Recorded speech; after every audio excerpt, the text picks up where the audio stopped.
Okay. All right. We should be all set. All right. Here we go, Stu. Hey, everybody. This is Don Williams, Sports Recruiting USA, and we're here with another edition of Inside College Soccer. I'm really excited about this one. This is a guy that I just started following on Twitter. He started following me, and we just kind of found that our philosophies aligned.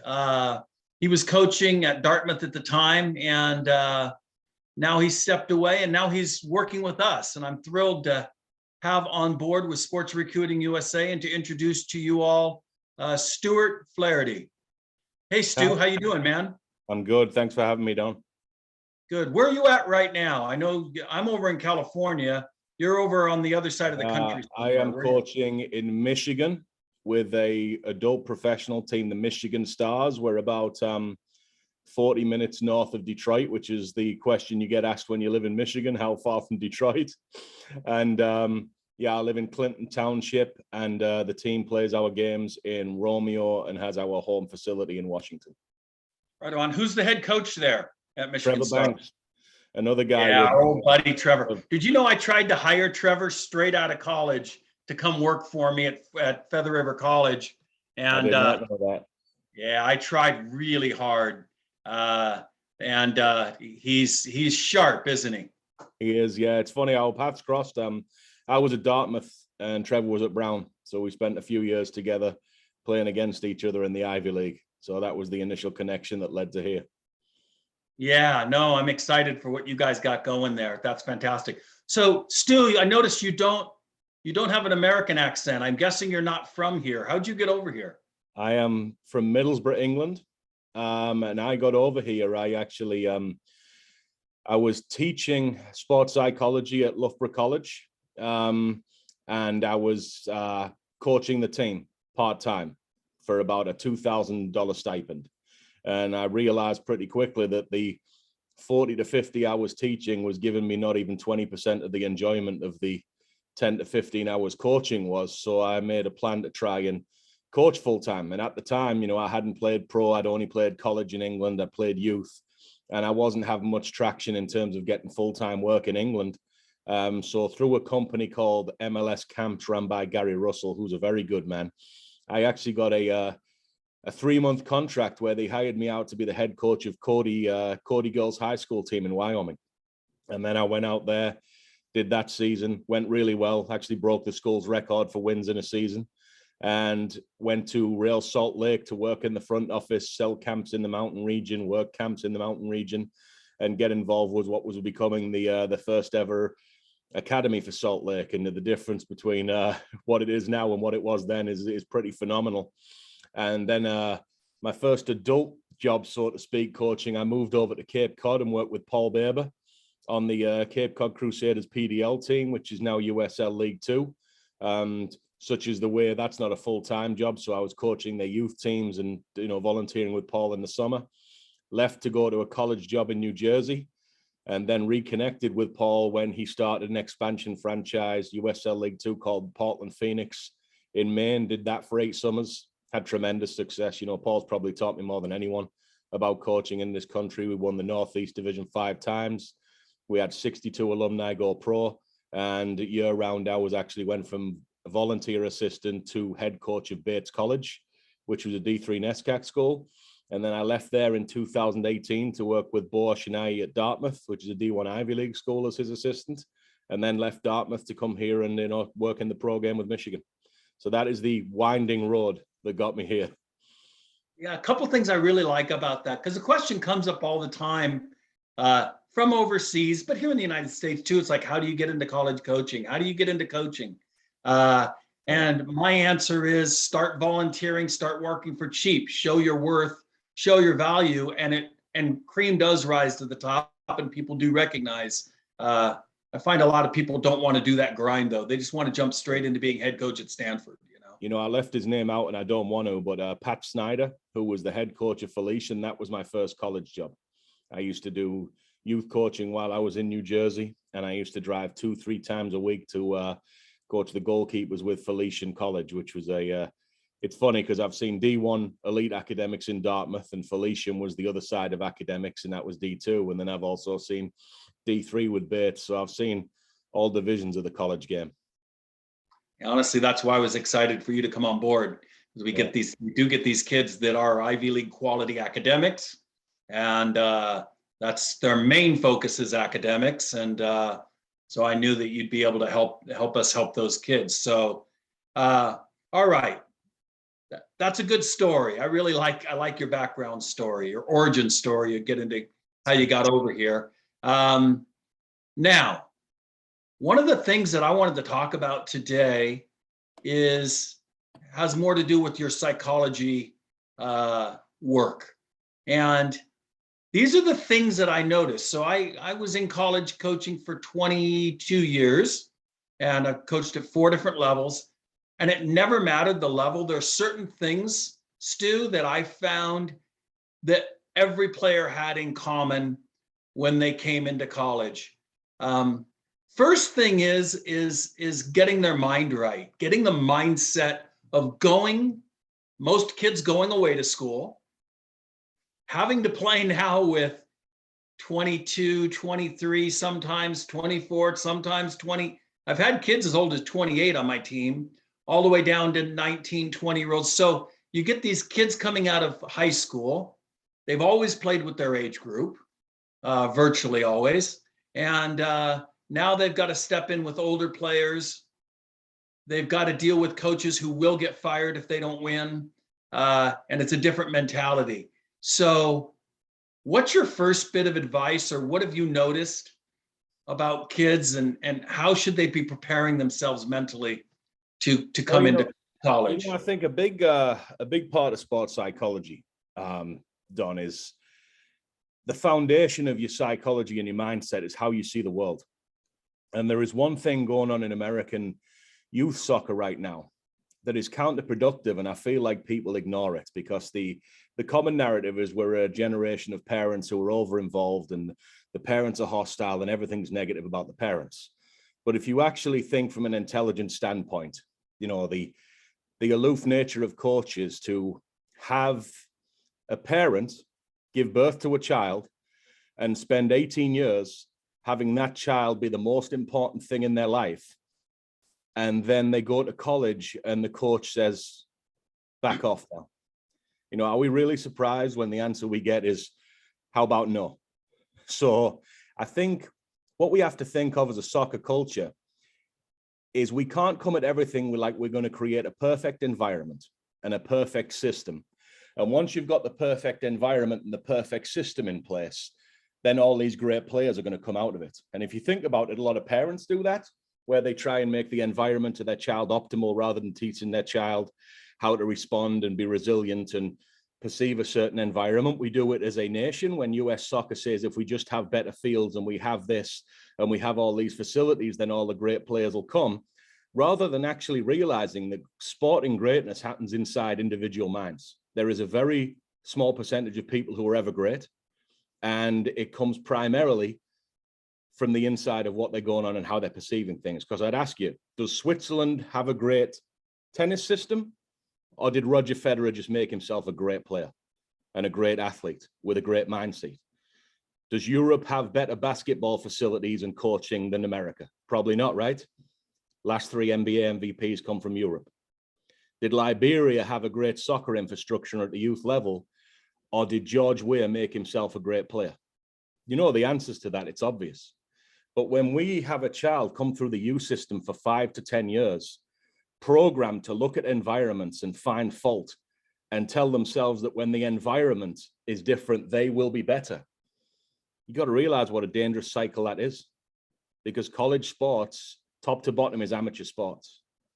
College institutions, top to bottom, are educational establishments with sports added on. There is no perfect environment. You're not going to play for Man United. And if your mind is looking for something, it's going to find it. In my experience for, God, what was it, 16 straight years in college, all I ever saw was players going in programmed to find what was wrong. So you're on the back foot from the off, because you should have had a youth career where you went into certain environments and there was some difficulty and you succeeded because of it. Maybe it was a position you didn't want to play. Maybe you were on the bench when you didn't want to be on the bench. Maybe your team played in a really difficult league and you lost a lot. maybe you were switching formations more than you liked. There should have been some discomfort during your development where your mind grew the muscle of resilience, where you said to yourself, right now, today, I can't do this. This isn't fun. And then you do it. And you tell yourself, yeah, I actually genuinely thought I couldn't do it. And then I did it. And then it happens again. And then it happens again. And then it happens again. And then you walk through the door of a college with a memory bank of, you know what, this is difficult, but here's 4, 5, 6 other things in my life that were difficult and I pushed through it. There's too many coaches and parents trying to take that push through away. And if the first time you ever really get faced with adversity is when you're 18, 19 years old and you're not ready for it, it can be overwhelming. And it can be the reason for the first side red flag would be a transfer and the second would be quitting. So I just think we have to sort of shift the way we communicate with players and shift the way we see things, and definitely see pain and struggle and rejection and difficult things as a gift in development, because without them, you're not developing anything high level or anything hard edged. There's probably two main types of people that will listen to this. One is going to be players. The other one's going to be their parents. So to parents on this subject, what's your one major piece of advice that you'd like to give them? Don't be frightened of difficulty. I guarantee that the parent listening to this had difficulty themselves. I guarantee they recovered from it. And I guarantee they'd be a softer person without it. And it's natural when you love something, probably more than you've ever loved anything in your own child, that you want to wrap your arms around it and take all the suffering away. But I think what it is, it's the same with results-based pressure, right? Like we avoid that nowadays. Results don't matter. Results do matter. But instead of just having it make or break a child, why don't we create children that it doesn't break? Because at some point, whether it's college or pro, they're going to have to perform all these skills that you're spending thousands of dollars teaching your son or daughter under results-based pressure. And kids can. You know, we lock these kids in a room for SATs and say, by the way, if you don't get a certain score, you're not going to the college you want to go to, and you won't get the jobs you want to get for the rest of your life. But then we pretend these kids can't cope with a 2-0 defeat in an ECNL game. It's like mind-blowingly unintelligent. But then if you ever see a point where your child is breaking under that pressure, and you know your child's breaking more than any other coach, you know, the parent will always see first that a child is struggling and about to go off the deep end. Then you let them know you're not alone. Then you love them. Then you help them through that period. But then you put them back in the struggle again. And if you don't, they'll stay about where they are in terms of ability to deal with difficulty. And the difficulty doesn't just come in college soccer. Like college soccer, when someone's 50 years old looking back on their life, their top 10 difficulties won't include college soccer. And then if I'm a player who maybe is listening to this and thinking, gosh, I think I'm going to have to figure this out on my own. I don't feel that support structure around me. What's your advice to that player who's being introspective and wants to be more prepared? You don't have to figure things out on your own, but you do have to be proactive, making yourself a network. You know, when you go away to college, you know, if you go to kindergarten, you're 6 years old or whatever it is in America, and the teacher will come and hold your hand in the corner and bring you into class, and every kid will come and introduce themselves, and that's how we grow. That's not college. You know, there is a network around you, but you do have to take advantage of it. You do have to make friends. You do have to talk and communicate with your peers. You do have to talk to the older kids on the team and not just complain that they don't talk to you enough. You have to interact with your coaches. You know, you almost every D1, 2, or 3, you know, athletic department nowadays will have some kind of sports psychologist, mental support. But yes, you have to go and find it. You know, Dartmouth is a well-resourced program, but they have about 3 psychologists on staff, if you don't include me. And they had 31 teams that they were responsible for, over 1,000 athletes. So, you know, it's there. But I think a lot of problems where I see kids really struggle in their first year is it's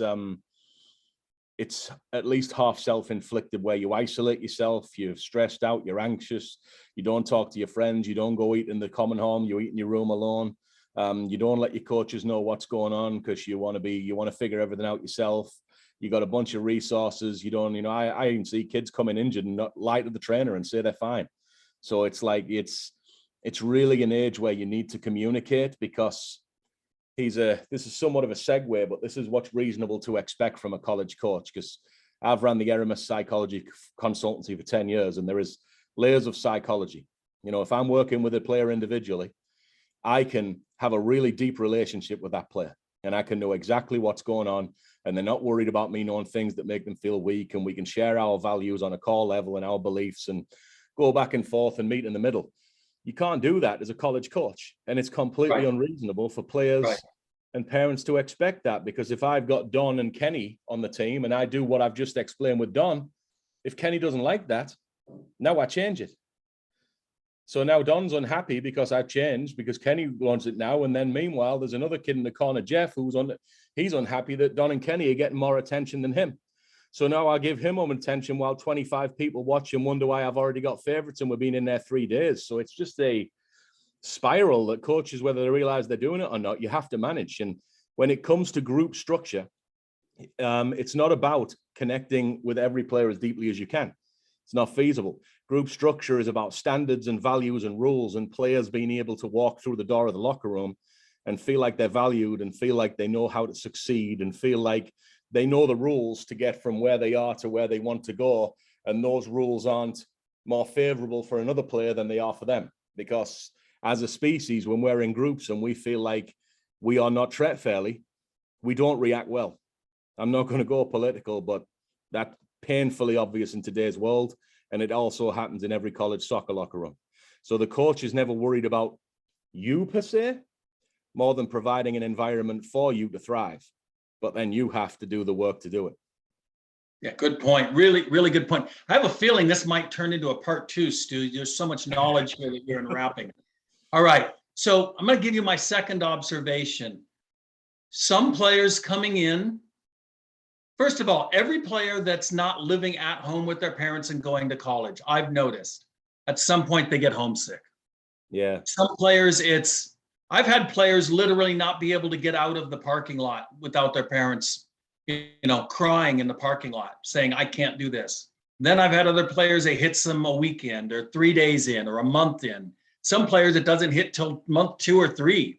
Everybody's a little different, but I guarantee in their heart, every player gets homesick. Not every player does it hit the same. Some players, I never really knew about it, but I know they got homesick because they're human beings, right? And they're going into this strange new environment.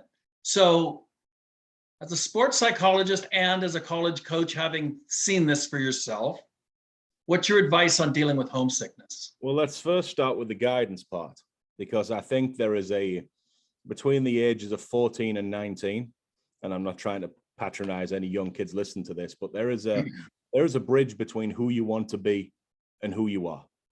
There is a bridge emotionally and mentally between what you want to be capable of and what you actually are. And this is where, again, the parents shouldn't be taking a back seat. They should be taking a front seat here, is your child. How do they respond when you leave them at home for a week and you go on vacation? Are they clingy when you get back? How do they respond when they have to work on their own and you're not there and they have to do all that by themselves? Are they calling you every 2 hours with an issue, or are they able to do it? How did they respond in big groups of people? How did they respond when they went away on a school trip, last year or the year before? And if they didn't respond well, you need to really think about how far away you want the college experience to be, because there is a big, big difference between being able to drive home on a weekend or on a holiday and a 2,000-mile plane journey from home, where emotionally the kid just feels like home might as well be in Europe. And think about during your college search what you want that to be, because if there is, almost everyone I've worked with, well, actually everyone I've worked with has recovered from homesickness, but it's usually took 6 to 12 months. And 3 months into your college career, your first season's over. So, if you're okay and you want to write off that season for the emotional human growth that brings, because I can tell you, even at the age of my early 20s, moving to America by myself, that actually put my life on fast forward in terms of me to being able to cope and manage completely by myself. Or if you really need them to be ready right away, maybe it's not a good idea from send them to Boston from California. And then when you get there, like I said, it's probably the first time in your life, there's a real feeling of independence among high school kids. There is. And I was the same and you were the same, Don. So I'm not one of these who are like, oh, these kids, we were exactly the same. but it is somewhat of a facade. You know, you've got paid professionals around you left and right trying to help you succeed. You got teachers teaching you so you succeed in your tests. You got your parents providing your meals, doing your chores like the laundry that would take hours out of your day in college. In most teams, at least, some are fortunate. You've got a curfew. You never go home alone to an empty room after a bad day. You've always got the option to open your door and go sit with your family. I know some of the parents thinking like, well, he never does that, but like they can. And that's all gone. And it's just you. And it is the first time it's just you. And your parents can't help you. And your coach is preoccupied with a fair environment, so he can't help you as much as you'd ideally like either. So there are going to be parts in the day where you feel on your own. And this is the part where it's a life skill to initiate social connection. Find out the places you want to go. Find out the people you want to be with. Find a interest or a club that you want to do. And go do it. You know, I always found Dartmouth funny because when the freshmen did things like, you know, the video game club or the chess club, you know, they were a geek and they were a nerd and they were somewhat socially exiled. But when the seniors did it, who were starters, it was the coolest thing in the world. So just, you know, skip that curve and just do the things that you enjoy doing and fill your time surrounded by people you want to be surrounded with. And then if you need help, go and find it because it's there. But you do have to be the one to turn the ignition key and put your foot on the accelerator. You don't get carried through that process of socialization when you get there. I know there's orientation this and orientation that, and they sit you in rooms and talk at you, but that's not really developing connection with people that will carry you through, you know, 4 years of a school career. Yeah, no, that's true. And I guess my advice that I'd add on to that to anybody who's listening is realize that you're not alone. Everybody's going through this, which I think is one of the most psychologically damaging pieces that we do to ourselves as human beings, is feeling like you're alone in this and you won't talk about it. You won't bring it up because you're afraid of what other people are going to say and judge you. But realize on this issue for sure, you're not alone. And then B, it's only temporary. Everything passes. Just got to sit with it a little bit. And you got to just let it flow. Because I've noticed, Stu, that usually by the end of the first semester, when I'm talking to my kids during Christmas break, how's your workouts going? How's it going at home or whatever? They can't wait to come back. Yeah. This is their new home. These are their new friends. And certainly by the end of their first year, that summer, first 2-3 weeks at home are fun. The rest of it, it's like, dang, I can't wait to leave. I can't wait to get back to my friends and my new family is the feeling. So, and I would say that's 90 to 95% of the kids that I've ever coached. There's always that 5 to 10% that never can make the adjustment. It's okay. It's okay. They just weren't ready. Yeah. There's somewhat of a cycle of life at play, because when you graduate and you go home, it's the same physical place, but that emotional feeling you had when you were a kid, that's gone. It's gone. You know, those adults are paying that attention they paid to you, to the younger generation. Your friends who had nothing to do like you did other than hang around, they're doing different things in their life, and it will never be quite the same, but you'll have built up your mindset that you don't need it to be the same. You don't need that to succeed. Which is why I almost always tell kids that, you know, they think that their high school friends are going to stay with them for the rest of their life.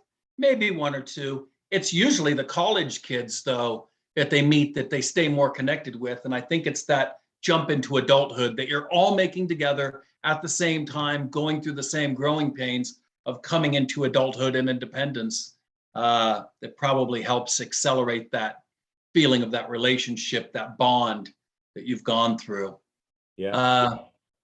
So Stu, here's one of the other ones that I notice. Freshman, you know, a senior, a junior, watch a college coach get on him. I mean, really get on him. And there's almost a smirk to them, like, okay, here goes coach again. I'm listening, coach, but that's just coach. Coach is just doing what coach does, and it's for my best good. I'm okay with it.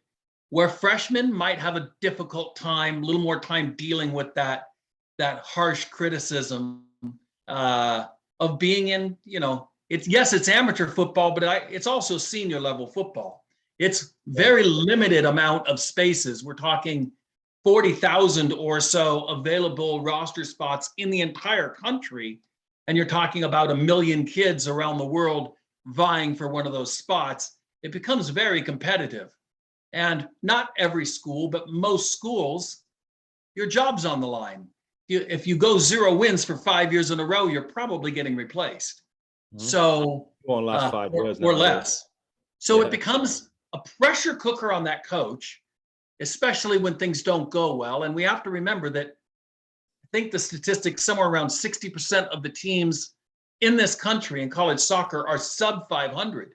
They're losing more games than they're winning. So we're talking about possibly 60% of the coaches are under pressure, always. And that, look, you don't want to tell your wife, hey, by the way, pack the house up. We got to move. Hey, kids, you got to leave all your friends. We're pulling you out of school. We got to move because I lost my job. So the pressure naturally flows. And this is probably another episode that you and I could do, is addressing college coaches directly to try to help them deal with this pressure. But in the meantime, it comes out. It comes out in our coaching. It comes out to our kids. We don't mean any harm. We're trying to help everybody at the same time.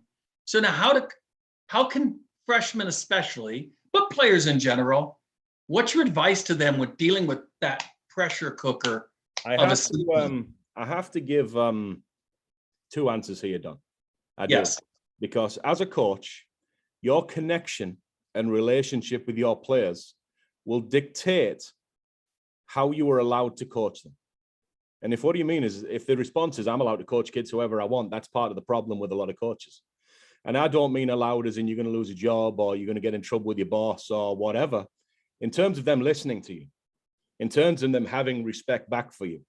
And a lot of people think, the younger generation is flawed because a coach doesn't automatically get respect. I don't think any coach should automatically get respect, because I'm not going to name any names, but in 16 years in college, in 3 divisions, some of the worst humans I've ever seen are coaching college athletes and bleeding their life issues onto their players and not getting respect back. And that is not an issue with the younger generation. So if you are a coach and you want to coach in that style, have at it. Done it myself successfully. But you make sure you're connecting with those kids, and you make sure it's an exercise in making that kid valued, respected, and you're pushing him to do something that even he thinks or she thinks she can't do, but you do think. Because if you come across as just someone who's getting off on the authority and power of being a coach and disrespecting kids, then that's exactly what you are. Now, when it comes to the kids, again, it's college. It's not pro. And we see on TV every day, pro coaches have issues with human communication. We see pro coaches, there was a weird thing in the Premier League where 3 years in a row, the defending champion was fired. And all 3 years, it was because of his relationship with his locker room. So these things happen, and you're not such a good player or such a special person now that you're a college athlete, that this is not something you're at risk of experiencing. But like most things in life, it's something you can work through.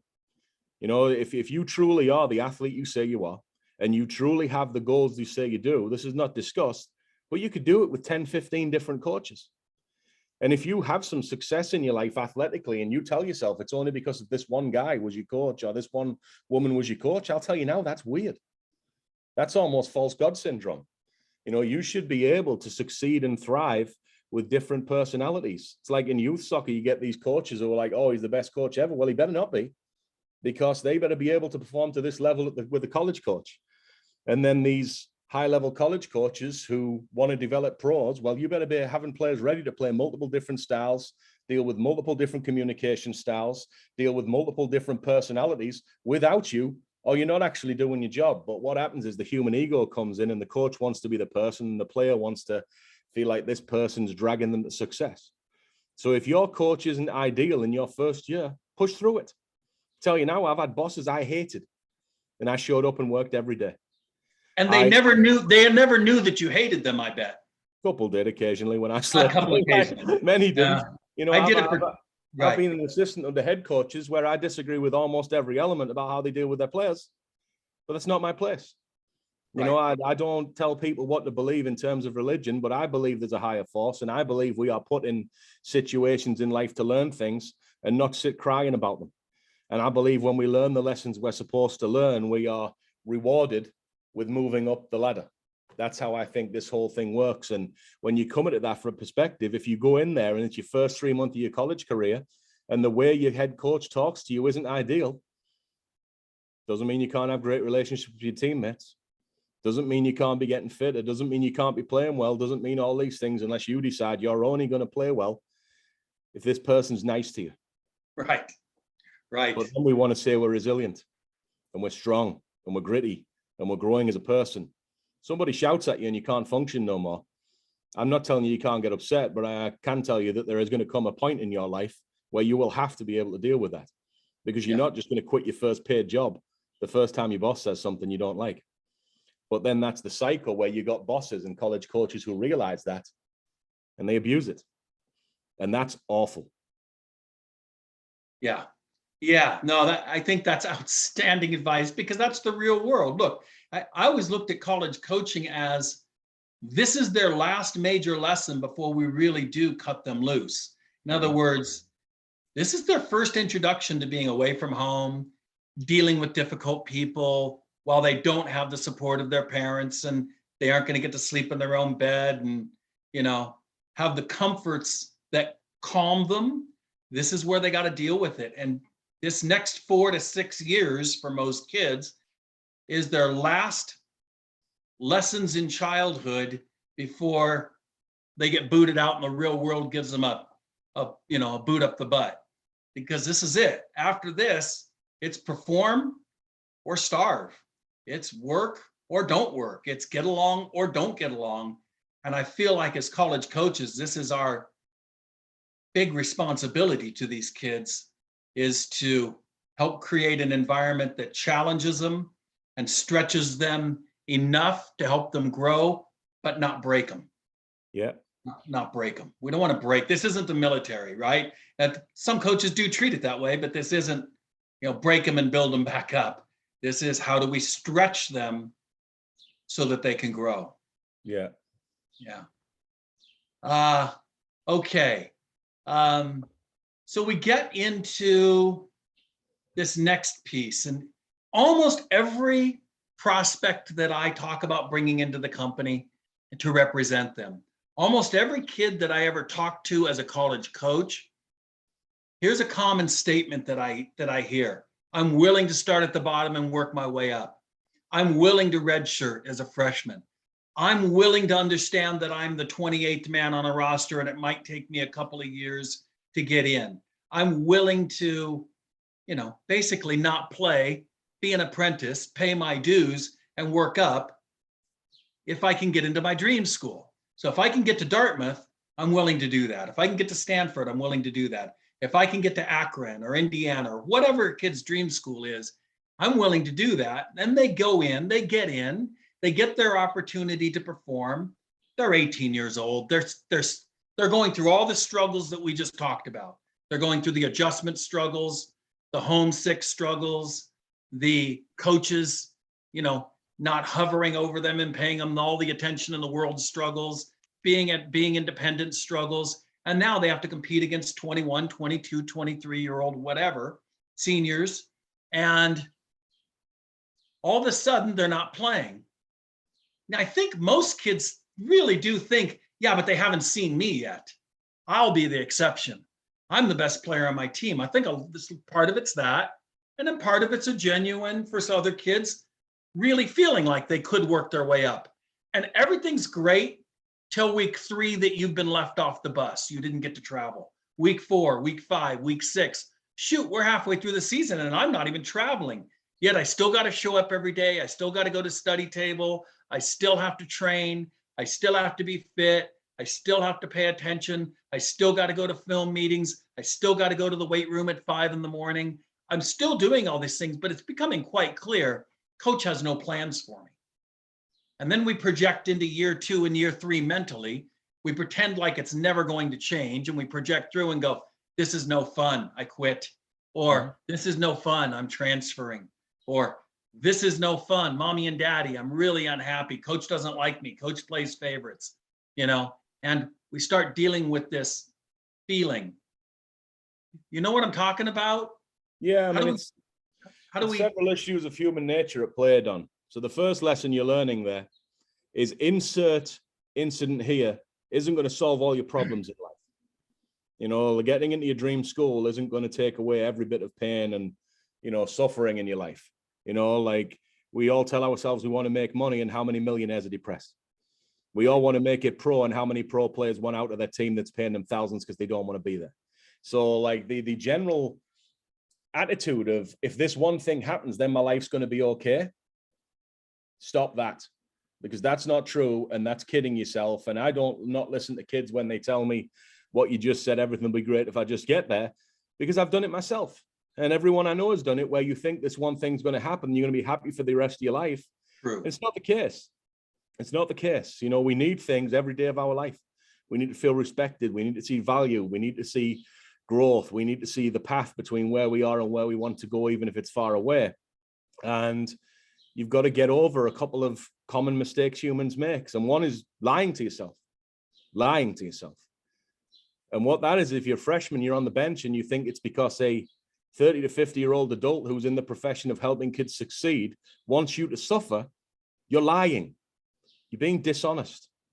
And then when you present that to your parents, in whether you realize it or not, an attempt to rile them up and get them on your side and get them to come and defend you. And this is what I was referring to at the start of the interview. Maybe that's been the pattern all along, that here's some difficulty. I need to learn how to succeed, find some applied behaviors and grind at it, or I could just pick the phone up and have this solved for me. There's the danger of parenting in that style. And you need to be honest. And there is a reason you're not playing. And whether you like it or not is not the issue. There is a reason. And you need to find that reason. You know, and I got taught something very interesting. I'm not Mormon, but I lived in Utah.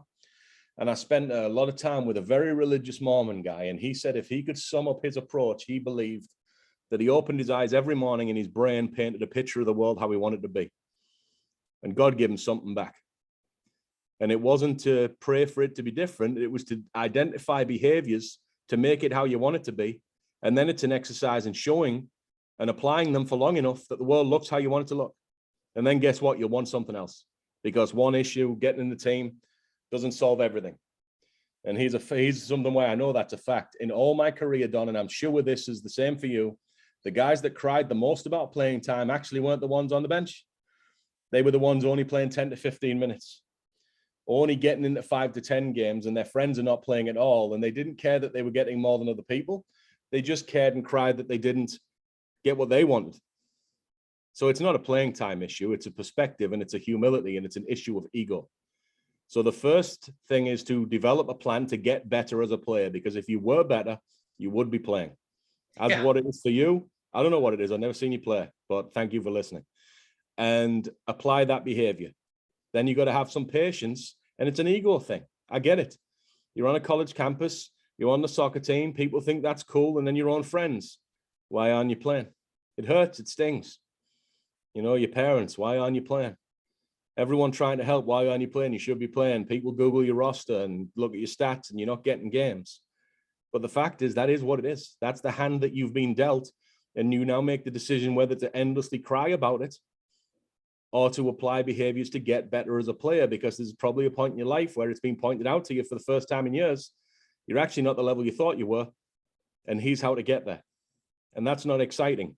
Playing tomorrow is exciting. But you got to think about playing time. I've even heard parents say, well, if he's not going to start the freshman, he's not going to this school. Well, really? You know, Ryan Saylor was a redshirt freshman, so he I'm glad you brought him up. Go ahead, tell his story real quick. Ryan Saylor was a redshirt, so he went through a year at Washington knowing he was never going to play. And then the next year as a real freshman, he really didn't play. And then it was, I think, 5 starts. So we got 5 starts in 3 years, by the way. 3 years. 30 minutes in 3 years. 30 minutes of play in 3 years, I think is what he had. And then he beat the hell out of my Dartmouth team, my last year at Dartmouth. And I'd like to think that's his greatest achievement, but he probably doesn't even remember the game. And now he's at Inter Miami in the MLS. Now, I would ask you, without those 3 years of being forced to get better, and without having the complacency that could come with being a freshman starter, would he be where he is? Would Brett Favre have been as great if he started right away? He actually had years on the bench. He went to Atlanta, didn't play. And this builds toughness in people. This builds resilience in people. And this builds the life skill of, I'm not getting what I want, but I'm going to show up anyway. And think of how dangerous this is. Like, if you're listening to this, you want to play soccer. So all these weights, all these practices, all these things that you think are taught you, this is what you want to do. There's going to come a time in your life where you have to wake up every day, whether you're happy or not, and do the things that you're told to do. And if you haven't developed this resilience and skill and consistency and discipline while you're doing what is your passion, I would say that would hold you back throughout the rest of your life. That's what I would say. Yes, man, I love that. I really do. I think that's just super practical too. I mean, as we keep on saying, this is life. This is, playing sports in general. There's a saying that, sports builds character. And I've seen the other saying that says, no, it doesn't build character, it reveals it. Yeah. The pressure cooker that And we go through. Can I add one thing for the parents? Please, yes. If you are inclined to talk to a coach in the parking lot or call them, long term, you've put your child in the hands of someone to be a mentor and to teach them how to have a backbone and to teach them how to perform under pressure. And if you have actually sent them to someone who doesn't think your child is the best option, but will cave in after you talk to them about it, you actually don't want your kid to play for that weak soul with a complete lack of backbone, a complete lack of vision, and a complete disregard for someone else's child who is now getting benched because their parents didn't cry. You don't want that. That's an awful coach, awful leader, and will be an awful team. Yeah, I like that. I like that. Well, brother, we've covered so much, and there people that are listening to this, you may have to listen back to this 2 or 3 times, because Stu has just given us a little bit of a guidebook towards preparing mentally to go into college, how to deal with adversity, how to deal with difficult coaches that you may or may not get along with, and how to deal with not playing right away, having to fight through that. Stu, is there anything else that you've noticed that freshmen really struggle with that you'd like to leave us with, like one more piece of parting advice? It's just patience, success in life. If you look at the rich people, the successful people, there's very much a mental skill to be able to day perform actions and see things a certain way that will bring you long-term success, as opposed to reaching and grabbing with anxiety the things that will just make you feel better now. And sports is a great way to train that part of your mind. I think that's a great word of parting wisdom. I really do. So everybody, Stu, a couple things, man. Let's leave it with this. How do people get a hold of you? First of all, what are you doing with SRUSA? What is your role as you see it? And how do people get a hold of you if they want to talk to you? My role more? on SRUSA is, obviously, I'm a college placement agent. I would like to ideally fill 30 players. I think that is where I can give the appropriate level of time and attention in terms of calling college coaches, calling families. I give free sports psych sessions to the players that sign up with me. I do a video analysis just like we do with the pro team here, where I watch the game. So I'm going to cap it at 30, which we're nowhere near at yet. And it's really just to take young players and get them into the college that is the right fit for them, but also have them mentally ready to succeed when they get there. That's a big part. And a lot of people are like, you shouldn't be working in freshmen and sophomores. I will say that if you sign up as a freshman or a senior with me, it's the same price. So there's, we can save the moral outrage. And I just feel I'm able to have a bigger impact on a child the longer I work with them. That's been my experience with youth players as a sports psychologist. It's been my experience with adults. So the end product will be getting you into the school on a roster, not just into a school as a walk-on. We could do a whole episode on that, but on a roster, and help you be a part of your development as a player when you get there, and obviously during your time there and after. Yeah, what a value. And I think you're the only sports psychologist we have on staff. And if people wonder, I don't know if anybody wonders, but we work with Dan Abrahams, but what we do with Dan is he's got his soccer academy. So it's a great program for our kids. That's free for our clients. But what we're talking about with Stu is different because we're talking about the opportunity to work with a sports psychologist one-on-one. And it's an incredible value if you know what it takes for a sports psychologist to actually work with the client. It's time intensive. So what he's offering is pretty incredible.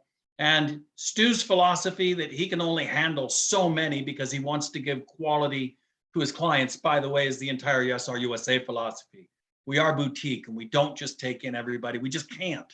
It's what we do is quite labor intensive. So we really appreciate you being on staff, Stu. We appreciate what you bring, not just where you've coached, which I think you're the only staff member we have who's coached in the Ivies and the Little Ivies. And we really appreciate the knowledge that you bring into us. And then, so if people want to get a hold of you, what's your email address? How do they get a hold of you? So Twitter, at Stuart Flaherty. I know the kids like Twitter. And then it's Stewart, spelled Stewart, at srusasoccer.com. Well, there you go, folks. Hey, again, thanks, Stu, for spending this time. It's really nice to get to know our staff. We're going to do this with a few other staff members, folks, so that you can get to know our staff a little bit better, see the expertise that we have on staff at SRUSA.